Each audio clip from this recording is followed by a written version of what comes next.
बिस्मिल्लाहिर्रहमानिर्रहीम। मैं हूँ आपका मेज़बान अली आफाक। बहुत सारे दोस्त और बहुत सारी हमारी बहनें इस बात के हवाले से कशमकश का शिकार होती हैं कि भाई जो अलामात मैं फ़ेस कर रहा या कर रही हूँ उनका रूहानियत से क्या ताल्लुक़ है, क्या वो रूहानी मसाइल की अलामात हैं भी या नहीं। एक अहम मौजू है, अहम बात है और सच्ची सी बात है कि इस बात का इल्म होना इंतहाई ज़रूरी है कि कोई भी बंदा यूट्यूब पे बैठ के आपको पागल ना बना सके। कोई भी ये कह के कि आपके ऊपर जिन्नात हैं, मौक्कलात हैं, सिफली हैं, अलवी हैं, फ़लाने हैं, ये कहकर आपको बुद्धू ना बना सकें। तो आज हम आपको अलामात तो बेशुमार और लातादाद हैं, काफ़ी सारी अलामात आपसे आज शेयर करेंगे जिनसे इस बात को समझने में और इस बात के अंदाज़ा लगाने में मदद मिलेगी कि हम रूहानी सतह पर रूहानी मुश्किलात के एतबार से कहाँ खड़े हैं और जब हमने इलाज शुरू किया और तो उन अलामात की शिद्दत में क्या क्या कमी आई और किस किस तरह ये अलामात वापस हुई। अगर ये अलामात वापस होनी शुरू हो जाएं तो समझ लें कि ये अलामात रूहानी हैं, और अगर ये अलामात बढ़ जाएं किसी अनाड़ी के इलाज से या किसी अम्मा के, ताई के, चाची, खाला, फूफी के बताने से कोई वजीफ़ा और अमल, तो समझ लें कि ये वाकई रूहानी है। लिहाजा किसी अनाड़ी से इलाज नहीं करवाना, किसी माहिर से इलाज करवाना है। जैसे मैदा किसी कसाई के हवाले नहीं करते, इसी तरह अपना कारोबार, अपनी सेहत, अपनी मुलाजमत, अपने बच्चों के रिश्तों के हवाले से जोड़ के रिश्ते तलब करने के लिए किसी अनाड़ी के बताए हुए वजीफ़े करके अपने घर को जहन्नम कदा नहीं बनाएंगे। तो चलते हैं हम उन अलामात की तरफ। अलामात में मोटी सी अलामत, घर में लड़ाई झगड़ा रहता है और लड़ाई झगड़े की बुनियाद बेस कोई नहीं होती, बस बात बेबात झगड़ा बढ़ता चला जाता है और उस झगड़े के बढ़ने की बात और नौबत यहाँ तक पहुँचती है कि भाई भाई की और बहन बहन की और माँ बेटी की और बाप बेटे की शक्ल देखना गवारा नहीं करता।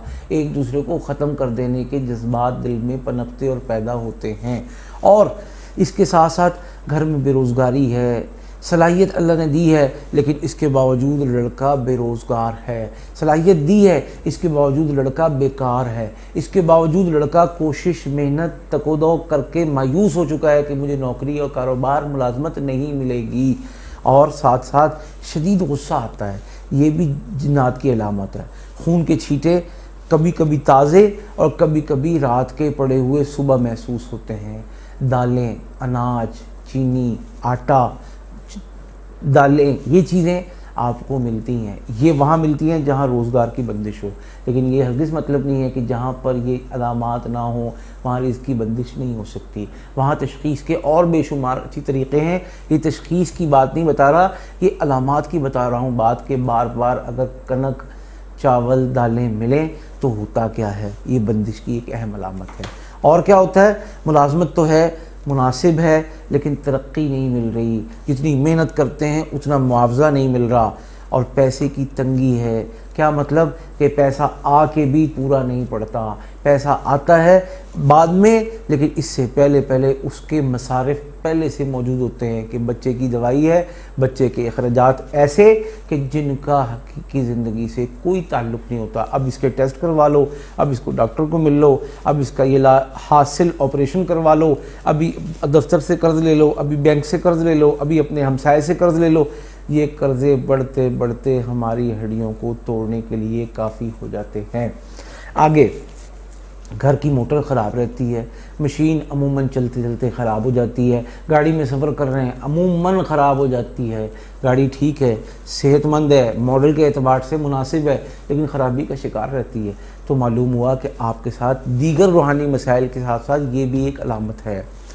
पानी के बदबूदार पानी के छींटे आते हैं और घर की किसी ख़ास जगह से खौफ आता है, घर में सायों का एहसास होता है, घर में किसी के चलने का एहसास होता है, घर में कहकहे महसूस होते हैं और घर में कुछ ऐसी खुसर फुसर की आवाज़ें महसूस होती हैं कि ये रात को किसी ने ख्वाब में हालात देखे और सुबह वो हू बहू या उससे आगे या उससे मिलते जुलते हालात सुबह या दिन 2-4 दिन में दरपेश आए।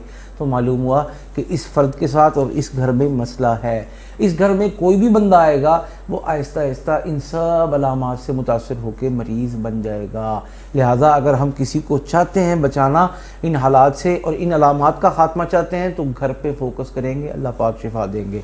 आगे, जिन्नात बाज़ दफ़ा ख्वाब में धमकियाँ देते हैं, बाज़ दफ़ा किसी मशकूक शख्स के आपके पास आने, यानी उसके रवैये, उसके तरीक़े, उसके तौर मशकूक होते हैं कि वो बैठा है, वो आया है, उसने खाया है, उसने पानी मंगवाया है, उसने कोई पसीना साफ़ करके टिशू पेपर फेंका है और अब चला गया।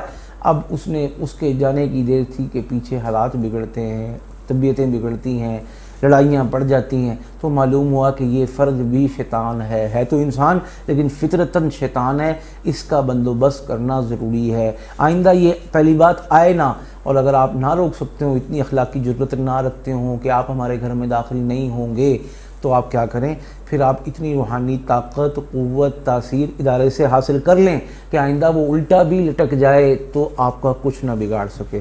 और अगर हम ये मेहनत भी ना कर सकें, सिर्फ़ वज़ाइफ के ढकोसलों पे रहें, तो मैं आपको लिख के देता हूँ, आप कभी भी सेहत का दरवाज़ा खटखटा कर उसको पार करके कामयाबी की मंजिल नहीं पा सकेंगे। अगली अहम बात यह है कि ये सारी अलामात या इनसे मिलती जुलती अलामात और ऐसी अलामात के जो आपको महसूस होती हैं कि आम हालात में लोगों का वास्ता इनसे नहीं पड़ता, इनसे नफसियाती मरीज़ बनने की ज़रूरत नहीं है।